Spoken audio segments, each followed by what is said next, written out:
লাখ লাখ নিবনুৱাৰ বাবে এটা ভাল খবৰ আহি পৰিছে মুখ্যমন্ত্ৰীয়ে পুনৰ এবাৰ নিবনুৱা সংস্থাপনৰ বাবে বিশেষ ভূমিকা পালন কৰিব বিশেষ পদক্ষেপ গ্ৰহণ কৰাৰ কথা উল্লেখ কৰিছে যেহেতু আগন্তুক হ'বলগীয়া এডিআৰইৰ পৰীক্ষাত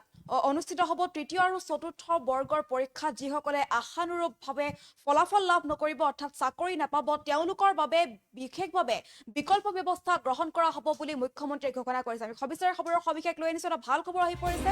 ৰাজ্যৰ লাখ লাখ নিবনুৱাৰ বাবে ভাল খবৰ আহি পৰিছে নিবনুৱা সংস্থাপনৰ ক্ষেত্ৰত বিশেষ পদক্ষেপ গ্ৰহণ কৰিব ৰাজ্য চৰকাৰে ইতিমধ্যে মুখ্যমন্ত্ৰীয়ে জনাইছে এই কথা স্কিল ডেভেলপমেণ্টক লৈ ডাঙৰ পৰিকল্পনা হাতত লৈছে চৰকাৰে যেহেতু আগন্তুক অনুষ্ঠিত হ'বলগীয়া এডিআৰইৰ পৰীক্ষাত 11 লাখ প্ৰাৰ্থীয়ে অৱতীৰ্ণ হ'ব তৃতীয় আৰু চতুৰ্থ বৰ্গৰ পৰীক্ষাত অৱতীৰ্ণ হ'ব যাৰ বিপৰীতে পদ আছে মাত্ৰ 12,600 গতিকে বহু চাকৰি প্ৰত্যাশী বাদ পৰি ৰ'ব আৰু সেই বাদ পৰি ৰোৱা প্ৰাৰ্থীসকলৰ বাবে বিশেষ পদক্ষেপ গ্ৰহণ কৰা হৈছে তেওঁলোকক স্কিল ডেভেলপমেণ্টক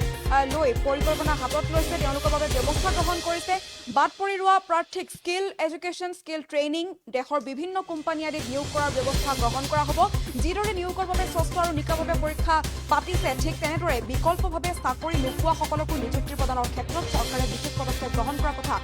ঘোষণা কৰিছে মুখ্যমন্ত্ৰীগৰাকীয়ে অতি শীঘ্ৰে এই ক্ষেত্ৰত ব্যৱস্থা গ্ৰহণ কৰা হ'ব আৰু শিক্ষা বিভাগেও স্কিল ডেভেলপমেণ্টক লৈ বা স্কিল এডুকেশ্যনক মেইন ষ্ট্ৰীম কৰাৰ বাবে বহুখিনি কাম ইতিমধ্যে হাতত লৈছে আৰু শীঘ্ৰেই এই ব্যৱস্থা গ্ৰহণ কৰা হ'ব এটা ভাল খবৰ নিবনুৱাসকলৰ বাবে কিয়নো আগন্তুক অনুষ্ঠিত হ'বলগীয়া তৃতীয় আৰু চতুৰ্থ বৰ্গৰ পৰীক্ষাত 11 লাখ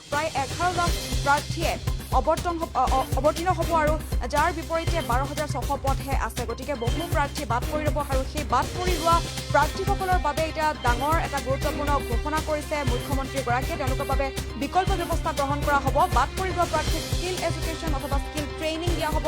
দেশৰ বিভিন্ন কোম্পানী ইত্যাদিত নিয়োগ কৰাৰ বাবে ব্যৱস্থা গ্ৰহণ কৰা হ'ব মুখ্যমন্ত্ৰীয়ে ভাল খবৰ জনাইছে কি ক'লে মুখ্যমন্ত্ৰীয়ে এই মুহূৰ্তত আমি শুনাবলৈ চেষ্টা কৰিছোঁ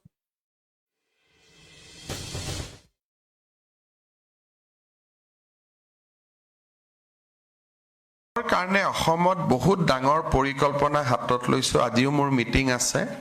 যেনে এই বছৰে মই এটা সৰু উদাহৰণ দিছো 11 লাখ ল'ৰা ছোৱালীয়ে তৃতীয় আৰু চতুৰ্থ বৰ্গৰ পৰীক্ষাত অৱতীৰ্ণ হৈছে চাকৰি পাব 7,000 বাকি ল'ৰা ছোৱালীখিনিক আমি কি কৰিম স্কিল এডুকেশ্যন স্কিল ট্ৰেইনিং আৰু বিভিন্ন জায়গাত বিভিন্ন ভাৰতবৰ্ষৰ কোম্পানী আদিত আমি তেওঁলোকক কেনেকৈ নিয়োগ কৰিব পাৰোঁ যেনেকৈ আমি নিয়োগৰ বাবে স্বচ্ছ পৰীক্ষা পাতিছোঁ বিকল্পভাৱে চাকৰি নোপোৱা ল'ৰাখিনিৰ কাৰণেও আমি কি কৰিব পাৰোঁ তাৰো চিন্তা চৰ্চা আমি কৰি আছোঁ আৰু মই ভাবোঁ যে ইয়াৰ বিকল্প হ'ল স্কিল এডুকেশ্যন আৰু কোনোবা এটা দিন আপোনালোকৰ লগত মই আমাৰ মন্ত্ৰী জয়ন্ত মল্ল বৰুৱা বা মই নিজেও কথা পাতিম যে স্কিলৰ ক্ষেত্ৰত আমি কেনেকুৱা ধৰণৰ ব্যৱস্থা লৈছোঁ শিক্ষা বিভাগে কলেজতে স্কিল এডুকেশ্যনক মেইন ষ্ট্ৰীমিং কৰাৰ বাবে বহুতখিনি কাম হাতত লৈছে তাৰ বিষয়েও আমি আলোচনা কৰি আছোঁ যাতে কলেজত পঢ়ি থাকোঁতেই আমি স্কিল এটা বিশেষ স্কিল এটা আহৰণ কৰিব পাৰোঁ কাৰণ সকলোতো এচিএছ নহয় সকলো এপিএছ নহয়